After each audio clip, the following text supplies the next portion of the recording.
Man dies peacefully on boat with his cat on lake. But cat spent years waiting. The chill in the late September air carried the scent of pine needles and damp earth, a signature perfume of the Sierras settling around Lake Tahoe.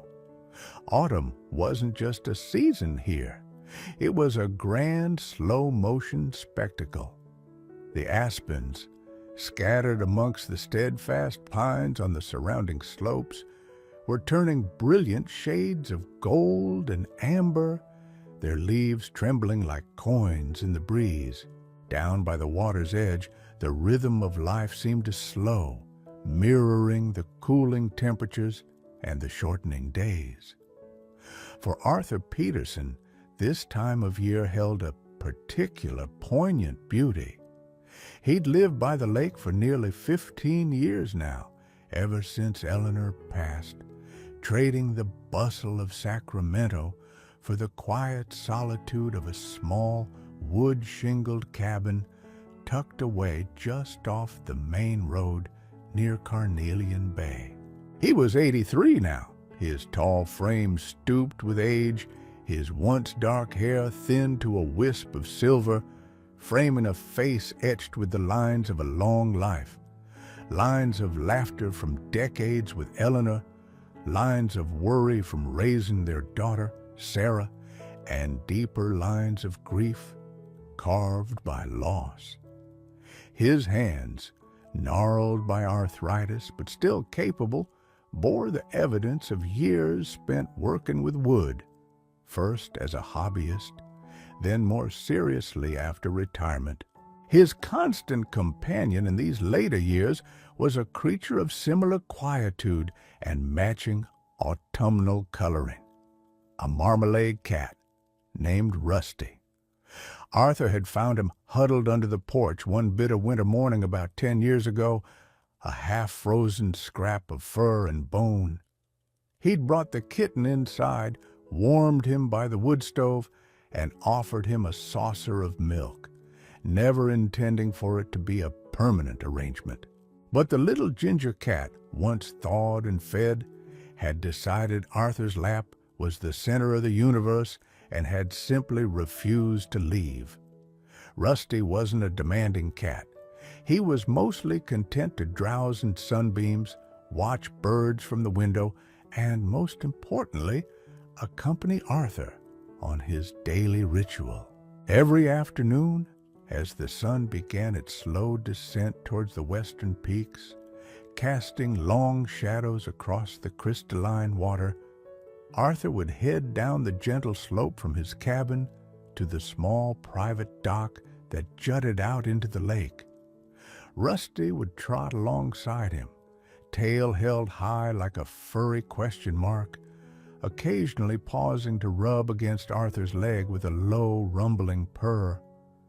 The boat was old but sturdy, a simple aluminum rowboat Arthur had bought second-hand years ago. He called it the Drifter. Getting in required a bit more effort these days.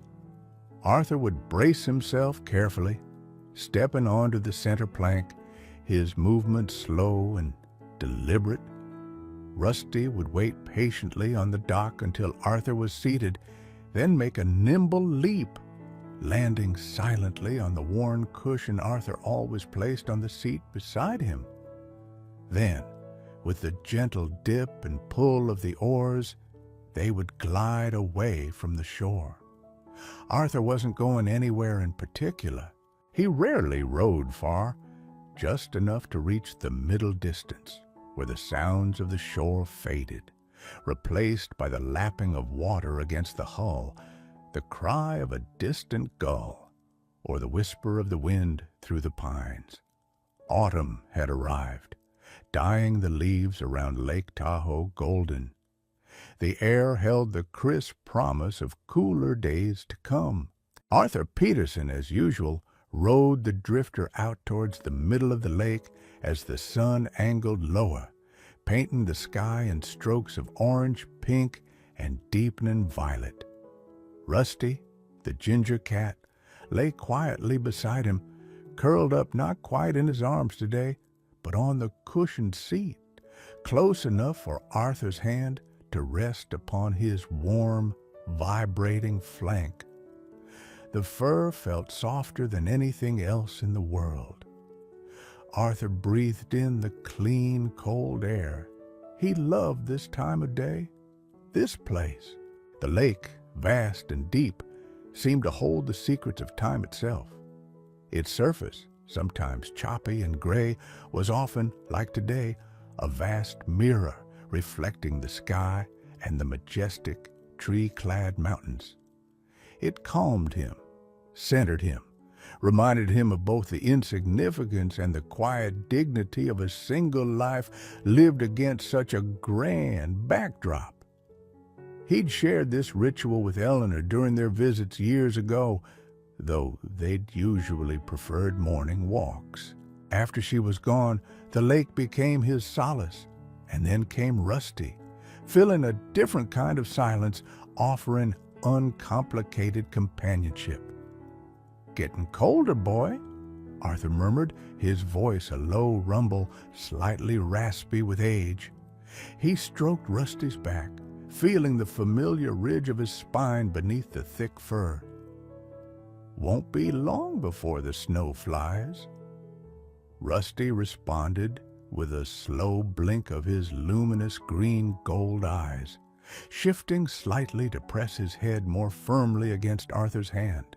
He wasn't a vocal cat, rarely meowing unless his food bowl was unforgivably empty, but he communicated his contentment, his presence, in these quiet gestures. They drifted in comfortable silence for a while. Arthur watched a pair of mallards swim past, their heads bobbing. He noticed the way the light caught the water, turning ripples into fleeting diamonds. He thought of Eleanor, as he often did out here. He pictured her smile, heard the echo of her laugh. He thought of Sarah, his daughter, living far away in Boston with her own family now.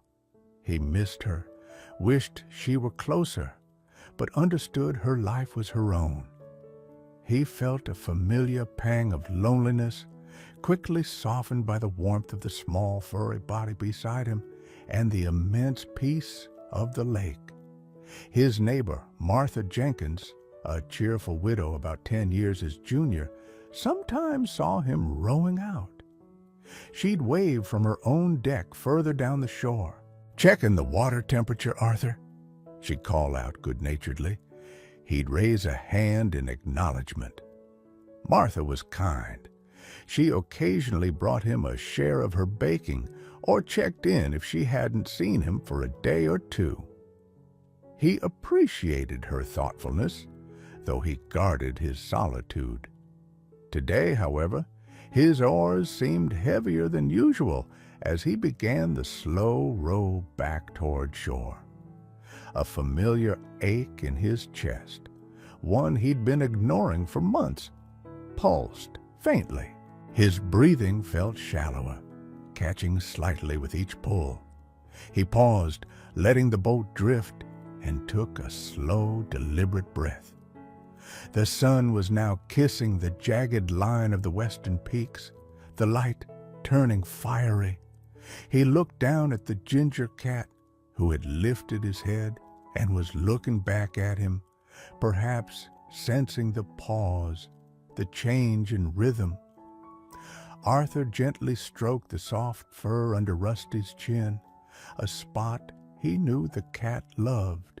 "We've had a good time, haven't we, little one?" he whispered, the words carrying a weight he hadn't intended, a note of finality that surprised even himself. Rusty only blinked again, then gave a soft, rumbling purr, rubbing his head insistently against Arthur's hand, a familiar gesture of affection and reassurance, as if to say, "Of course we have, and we will continue to." The boat drifted slowly through the clear water, the surface now like molten gold, reflecting the last brilliant rays of the sun. The air grew colder as the light faded. Arthur leaned back against the seat. The ache in his chest had subsided to a dull pressure, but a profound weariness settled over him, heavier than any physical exertion.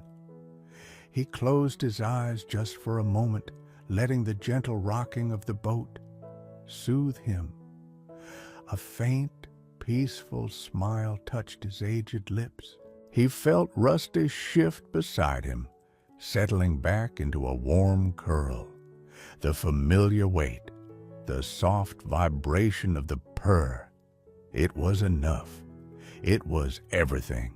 The cabin Arthur called home was small, just 2 main rooms, plus a bathroom and a narrow kitchen. But it held the condensed history of his later life. The walls were lined with bookshelves crammed not only with novels and history books, but also with manuals on woodworking and local flora and fauna. On the mantelpiece above the stone fireplace stood a single framed photograph. A much younger Arthur, his arm around a smiling, dark-haired woman, Eleanor. They stood before a backdrop of giant sequoias, sunlight filtering through the canopy, capturing a moment of shared joy frozen in time. That trip to Sequoia National Park had been decades ago, shortly after Sarah left for college. It was one of his most cherished memories. Arthur hadn't always lived by a lake. He'd spent most of his life in the Central Valley working for a lumber company, not as a logger, but in the office, managing accounts and logistics. It was steady work, providing a comfortable, if unremarkable, life for his family in their modest suburban home. He'd met Eleanor in college. She was studying to be a teacher, and they'd married young. Their life together had been built on shared routines, quiet affection, and the raising of their daughter. Sarah was bright and ambitious, and they'd proudly watched her excel, eventually heading east for university and never really coming back, building her own life, career, and family on the other side of the country. Arthur had always found solace in nature, even amidst the sprawl of Sacramento. Weekends often involved drives up to the foothills, hikes along the American River, or tending his small garden. He took up woodworking after Sarah left, finding immense satisfaction in shaping raw timber into functional, beautiful objects. Bookshelves, small tables, intricate boxes. His garage became his sanctuary. Eleanor's illness came suddenly, a shadow falling over their quiet retirement plans. It was cancer, swift and merciless. Arthur nursed her through the brief, brutal months, his world shrinking to the confines of their home. Then the hospital room. Her passing left a void so vast it felt physical, a hollow ache in his chest that never truly disappeared. The house felt too large after that, echoing with silence and memories. Sarah flew back for the funeral, grief-stricken but preoccupied with her own young children and demanding job. She urged him to move closer to them, to Boston. But Arthur couldn't imagine himself in the bustling, unfamiliar East Coast city. He needed space, quiet, a place to heal, or at least a place to endure. He remembered their trips to Tahoe, the clarity of the air, the majesty of the mountains, the calming presence of the vast blue lake. On impulse, he sold the house, packed his essential belongings, his tools, and the picture of Eleanor, and drove north. He found the small cabin near Carnelian Bay, needing some work but sound and, crucially, quiet, with its own slice of lake access. The first year was the hardest. The silence was often overwhelming. He threw himself into repairing the cabin, building new shelves exploring the trails around the lake. He spoke little to his neighbors, politely deflecting invitations, lost in his grief. He called Sarah every Sunday, listening more than talking, assuring her he was fine while feeling anything but. Then came Rusty. That freezing morning, hearing a faint, pathetic mewling from under the porch, Arthur had almost ignored it. He wasn't looking for complications, for another creature to care for. But the sound persisted, weak but insistent. Grumbling, he'd fetched a flashlight and peered into the crawl space. Two desperate green eyes stared back from a shivering, emaciated ball of ginger fur. Sighing, Arthur had coaxed the kitten out. It was so light it felt like nothing in his hands, its ribs stark beneath the thin coat. He hadn't expected the fierce tenacity with which the half-starved creature clung to life, or the way it attached itself to him. After a few days of warm milk, canned tuna, a luxury Arthur seldom bought for himself, and the steady heat of the wood stove, the kitten began to explore the cabin. It followed Arthur from room to room, a tiny orange shadow. When Arthur sat down to read, it would leap onto his lap, curl up, and purr with astonishing volume, as if making up for lost time. He named him Rusty for his color and perhaps for the way he'd seemed to rescue Arthur himself from the rust of his solitary grief. Rusty didn't fill the void Eleanor left. Nothing could, but he occupied the silence. His presence was a steady, quiet comfort. He demanded little: food, water, a warm lap, the freedom to nap in sunbeams. In return, he offered unwavering companionship.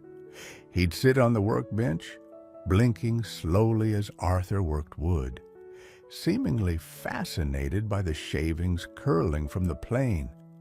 He'd greet Arthur at the door with a quick ankle rub, and he loved the boat. From the first time Arthur took him out on the drifter, Rusty was captivated. He didn't huddle fearfully like some cats might. He sat alert, sniffing the air, watching the shoreline recede, his ears twitching at the sound of the oars dipping into the water.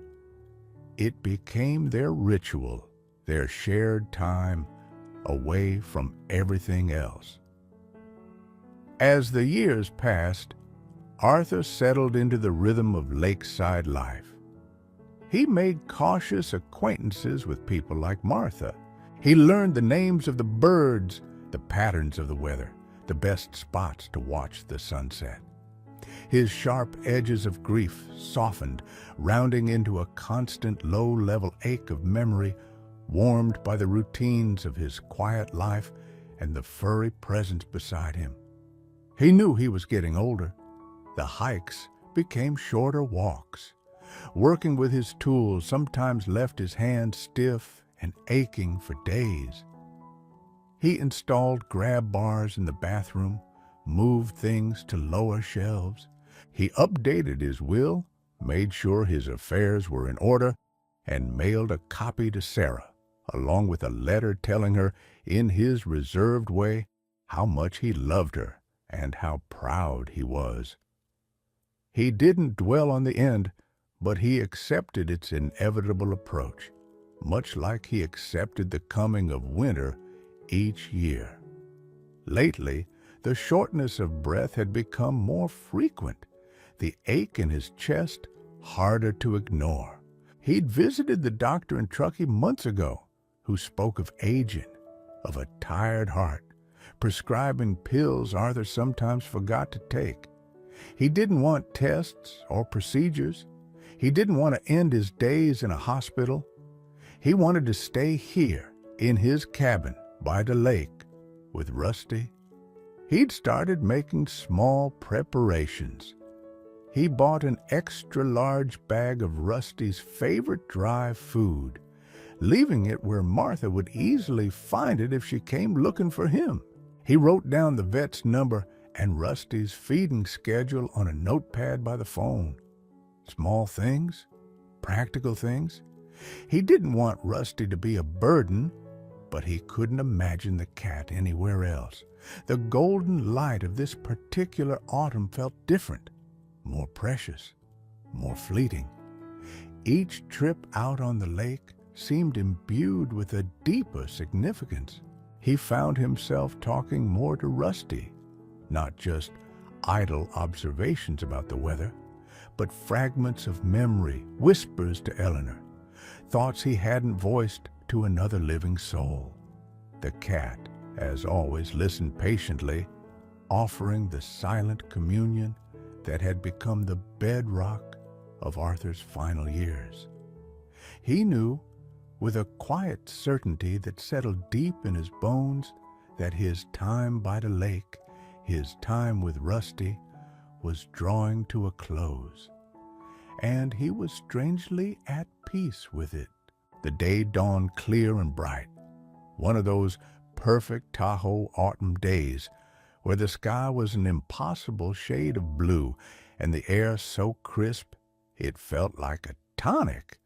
Arthur woke early, the habit of a lifetime, but lingered in bed longer than usual, listening to the quiet sounds of the cabin, the ticking clock, Rusty's soft breathing from his customary spot at the foot of the bed. A dull ache lingered behind his sternum, a persistent reminder, but it wasn't sharp today, more like a heavy presence. He rose slowly, his joints stiff, and went through his morning routine. Coffee, strong and black. Toast with a thin layer of jam. He filled Rusty's bowl, scratching the cat behind the ears as he ate. "Morning, fella," he murmured. Rusty looked up, gave a brief meow, a rare occurrence, then returned to his food. Arthur spent the morning in his small workshop shed, not starting any new projects, but simply organizing. He ran his hand over the smooth finish of a small jewelry box he'd made years ago, intended for Sarah, but never sent. He tidied his tools, wiped down the workbench, swept the floor. There was a sense of putting things in order, though he didn't consciously frame it that way. It just felt like the right thing to do. He felt tired, more profoundly tired than usual, a weariness that seemed to emanate from deep within. He ate a simple lunch, soup from a can, sitting at the small kitchen table looking out the window toward the lake, its surface sparkling under the midday sun. Rusty napped nearby in a patch of sunlight slanting across the floorboards. The normalcy of the scene felt both comforting and achingly precious. Mid-afternoon, he called Sarah. It wasn't Sunday, but he felt a sudden urge to hear her voice. She sounded surprised, a little harried, juggling work calls and her teenage son's soccer practice schedule. "Dad, everything okay?" she asked, a familiar note of concern in her voice. "Everything's fine, sweetheart," Arthur assured her. "Just wanted to call, see how you're doing." They talked for a few minutes. The weather in Boston, already getting cold, her son's latest academic achievement, her husband's busy travel schedule. Arthur listened, picturing her life, so different from his own. "The leaves are beautiful here," he said finally. "Gold everywhere. You always loved the autumn colors." "I remember," Sarah said softly. "It is beautiful up there. Maybe we can try to come out next summer?" "That would be nice," Arthur said, knowing it was an unlikely promise, easily broken by the demands of her life. "That would be very nice." "Love you, Dad," she said before hanging up. "Love you too, Sarah." "Very much," he replied, holding the receiver for a moment after the line went dead. the words echoing in the quiet room. As the afternoon wore on, the familiar pull of the lake grew stronger. The weariness persisted, but the ritual called to him. He put on his worn fleece jacket, zipped it up against the cooling air, and nudged Rusty, who was still dozing. "Time for our ride, boy." Rusty stretched languidly, arching his back, then trotted toward the door, ready as always. Down at the dock, the water was calm, the reflections of the golden aspens shimmering on the surface. Arthur took extra care getting into the drifter, his movements slower, more measured. Rusty leaped in beside him, settling onto his cushion. The rowing felt harder today. Each pull of the oars sent a dull throb through Arthur's chest, and his breath came in shallow gasps. He didn't go as far as usual, stopping when they were just 100 yards or so from shore, enveloped in the profound silence of the lake. The sun was beginning its descent, igniting the sky. He shipped the oars, letting the boat drift. The silence was broken only by the gentle lap of water and Rusty's intermittent purr. Arthur leaned his head back, looking up at the vast expanse of sky turning orange and purple. He felt an immense sense of peace wash over him, dissolving the ache, the weariness. It felt like acceptance. He looked down at the ginger cat beside him. Rusty was watching the water, his furry head cocked slightly, ears forward. Arthur reached out a hand, letting it rest on the cat's warm back. The simple contact was grounding, real. "We've had a good time, haven't we, little one?" he whispered again, the words barely audible above the soft sounds of the lake. This time, the finality felt gentle, not sad, just true. Rusty turned his head, looked up at Arthur with those clear, knowing eyes. He blinked slowly, then nudged his head firmly against Arthur's hand, a solid, comforting pressure. He purred, a deep, resonant rumble that seemed to vibrate right through Arthur's palm. The boat drifted slowly, turning gently in the almost imperceptible current. The water reflected the last blazing rays of the sun. Arthur watched the light fade from the highest peaks, the shadows creeping up the slopes, the vibrant colors softening into dusky hues. He felt Rusty shift, curling up tighter on the seat beside him, a warm ball of life. Arthur closed his eyes. The gentle rocking of the boat, the cool air on his face, the warmth of Rusty nearby, the vast presence of the lake all around him, it felt complete. He thought of Eleanor's smile one last time. A faint, peaceful smile touched his own lips, smoothing the lines of age and worry. His breathing slowed, grew shallower, then, almost imperceptibly, stopped. He simply drifted off, like the boat on the calm water, into a silence deeper than the lake itself. The sun rose the next morning over a silent lake. Mist hovered just above the water's surface, swirling gently as the first rays of light touched the eastern peaks. Down by the shore near Arthur Peterson's cabin, the drifter bumped softly against the small wooden dock, nudged by the slight morning breeze. It hadn't drifted far. Inside the boat, Arthur sat exactly as he had been the evening before, slumped slightly against the seat back, his head tilted gently to the side. His hands rested peacefully in his lap. The faint smile remained on his lips, serene, as if he were merely sleeping deeply after a satisfying day. The chill of the night had settled over him, stealing any remaining warmth. Beside him, on the cushioned seat, sat Rusty. The cat was awake, alert, his ginger fur slightly ruffled by the damp air. He looked from Arthur's still face to the familiar shoreline, then back again. He nudged Arthur's cold hand with his head, a tentative, questioning gesture. There was no response, no familiar scratch behind the ears, no low murmur of greeting. Rusty tried again, rubbing more insistently, letting out a small, questioning "Mirro." The sound was absorbed by the vast silence of the lake. He shifted, stepping carefully onto Arthur's lap, something he often did. He kneaded gently with his paws, claws retracted, purring tentatively, trying to elicit the usual response.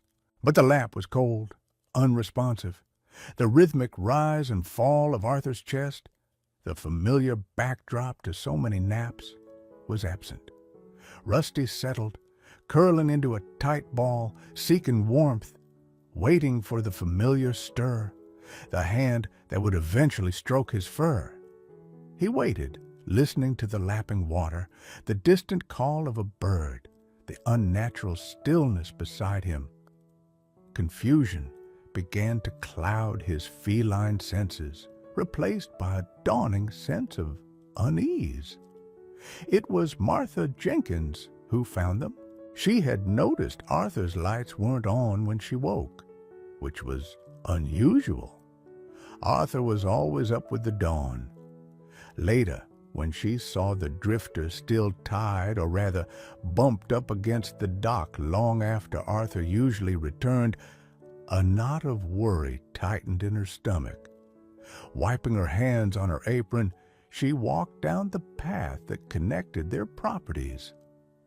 "Arthur?" she called out, her voice hesitant as she approached the dock. "You all right out there?" There was no answer.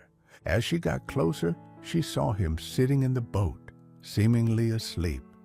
But there was a stillness about him, an unnatural rigidity that sent a chill down her spine despite the morning sun. And then she saw Rusty, sitting on Arthur's lap, looking up at her with wide, searching eyes. "Oh, Arthur," she whispered, her hand flying to her mouth. She knew instantly. She didn't need to check for a pulse. The peaceful, settled finality on his face told the story. Tears welled in her eyes for the quiet man who had been her neighbor for so many years. Her first thought, after the initial shock, was for the cat.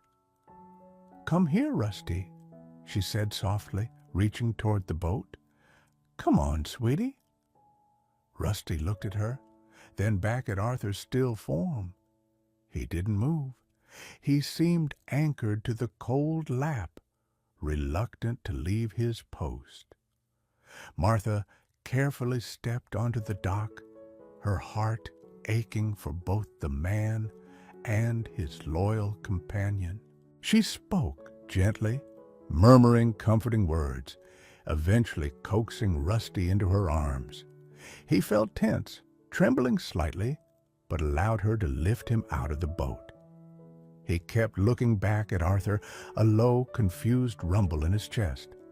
Martha carried Rusty back to her own house, settling him on a soft blanket near her fireplace before making the necessary calls. First to the sheriff's department, then, with trembling hands, finding the number Arthur had left by his phone, to Sarah in Boston. Breaking the news to Arthur's daughter was one of the hardest things she'd ever had to do. The rest of the day was a blur of quiet activity. The sheriff came, then the coroner. Procedures were followed with respectful efficiency. Neighbors spoke in hushed tones, sharing memories of the quiet man and his ever-present ginger cat. Arthur's passing was peaceful, the coroner confirmed, likely his heart simply giving out during the peaceful moments on the lake he loved so much. "A good way to go?" someone murmured, and others nodded in agreement. Through it all, Rusty remained mostly withdrawn. Martha offered him food, water, a warm lap, but he ate little and refused to settle. He paced her small living room, periodically going to the window that faced Arthur's cabin, peering out as if expecting to see him walking up the path. Later, when things quieted down and Arthur's body had been respectfully taken away, Martha tried to take Rusty back to Arthur's cabin, thinking familiar surroundings might comfort him. But as soon as she opened the door, Rusty bolted, not towards the cabin, but down the slope towards the empty dock. He stopped at the edge, staring out at the water where the drifter still bobbed gently, now truly empty. He sat down, his tail wrapped neatly around his paws, a small solitary ginger statue against the vast blue backdrop. Martha watched him for a long time, her heart heavy. She understood. He was waiting for Arthur to come back, waiting for the familiar routine to resume, waiting for the world to right itself. She eventually left a bowl of food and water near the dock, then retreated, leaving the cat to his silent vigil. As the sun began to set that evening, casting long shadows across the water just as it had the day before, Rusty was still there. He sat on the edge of the dock, then moved down to the small patch of sandy shore, his gaze fixed on the middle distance where the water shimmered in the fading light. He didn't cry out, didn't pace. He just sat, watching, waiting, his yellow eyes reflecting the twilight, filled with a quiet, profound emptiness. He was listening, perhaps, for the gentle splash of oars that would never come again. The days bled into weeks, and autumn deepened its hold on Lake Tahoe. The vibrant golds and reds of the aspens faded, the leaves falling like silent rain, carpeting the ground. The air grew sharper, carrying the distinct bite of impending winter. Snow dusted the highest peaks, a stark white against the dark green pines and the gray-blue sky. Sarah arrived a few days after Arthur's passing, her face etched with grief and the exhaustion of a cross-country flight. She stayed at Martha's, sorting through her father's belongings in the quiet cabin, each object triggering a wave of memory. She found the jewelry box Arthur had made, tucked away in his workshop, and tears streamed down her face. She packed up photos, essential papers, a few sentimental items. The cabin felt cold, empty, despite the familiar scent of wood smoke and pine. She worried about Rusty. Martha explained how the cat kept returning to the dock, especially at sunset. Sarah tried coaxing him inside, tried offering him treats, tried talking to him in soft tones. Rusty allowed her presence, even submitted to a brief head scratch, but he remained distant, his focus always returning to the lake. He wouldn't stay in the cabin. The silence seemed to amplify his loss. "What am I going to do with him, Martha?" Sarah asked one evening, watching Rusty through the window as he took up his now familiar position by the shore. "I can't take him to Boston. My apartment building doesn't allow pets, and even if they did, he belongs here. This is his home." Martha, practical and kind, had already considered this. "He can stay with me for a while, dear, if you like, but honestly, I think he's happier being near Arthur's place, near the water. He's an outdoor cat at heart, mostly." She paused. "Tell you what, the cabin will be empty for a bit while you sort things out." I'll make sure he has food and water every day. There's that cat door Arthur put into the shed. He can shelter there if it gets too cold. He knows this area. He'll manage." Sarah felt a pang of guilt, leaving the cat behind, but she knew Martha was right. Rusty wasn't a lap cat anymore. He was Arthur's cat, tied to this place, this ritual, this memory. She made arrangements with Martha, ensuring she had funds for cat food and vet visits if needed, then flew back to her life in Boston, carrying her father's memory and the image of the solitary ginger cat watching the sunset. Life around the lake settled into its winter rhythm. The first heavy snows fell, blanketing the landscape in white, muffling sounds. Tourists thinned out, leaving the small communities around the shore to the locals. The drifter was pulled ashore, covered with a tarp against the weather. Rusty adapted. He spent his days exploring the snowy woods behind the cabin, hunting mice, seeking shelter in the workshop shed during storms. Martha religiously put out food and fresh water for him near the shed door each morning. Sometimes she'd catch a glimpse of him, a flash of orange against the white snow, but he remained elusive, wary. He accepted her provisions but kept his distance, a wilder spirit now. Yet one thing remained constant. Almost every afternoon, regardless of the weather, as the weak winter sun began to dip towards the horizon, painting the snow-covered landscape in hues of pink and gray, Rusty would make his way down to the frozen edge of the lake. The dock was inaccessible, piled high with snow, so he sat on the snowy bank, a small, determined figure gazing out over the icy expanse. The water near the edge was frozen solid. Further out, it was dark and forbidding. He'd sit there for an hour or more, motionless, enduring the biting wind, until the last light faded from the sky. Then he would turn and silently disappear back towards the shelter of the shed. The locals noticed. People who walked their dogs along the shore path, neighbors looking out their windows, ice fishermen setting up further out. They saw the small ginger figure day after day, keeping his lonely vigil. They knew the story of old Arthur Peterson and his cat. Rusty became something of a local legend, the ginger watchman of Carnelian Bay. Some felt sorry for him. Others admired his loyalty. Martha often watched him from her window, her heart aching with a mixture of sadness and respect. He was a living embodiment of grief, of unwavering devotion. Spring eventually returned, melting the snow, bringing the lake back to life. The ice broke up, the water turned blue again, the aspens budded with new green. Summer followed, warm and bright.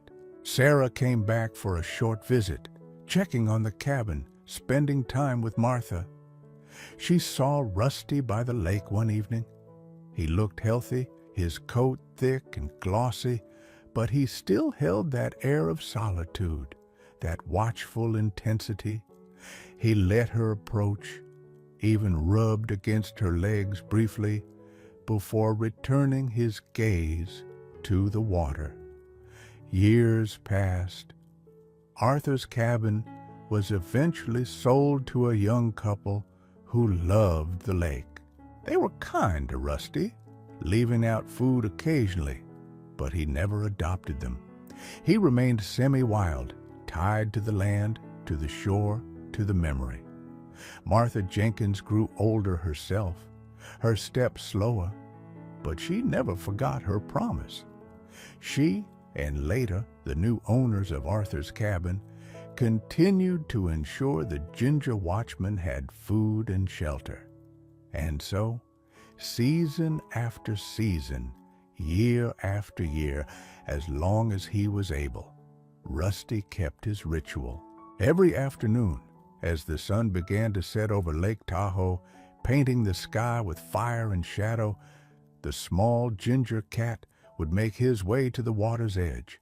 He would sit quietly, sometimes on the dock, sometimes on the sand, his gaze fixed on the distance.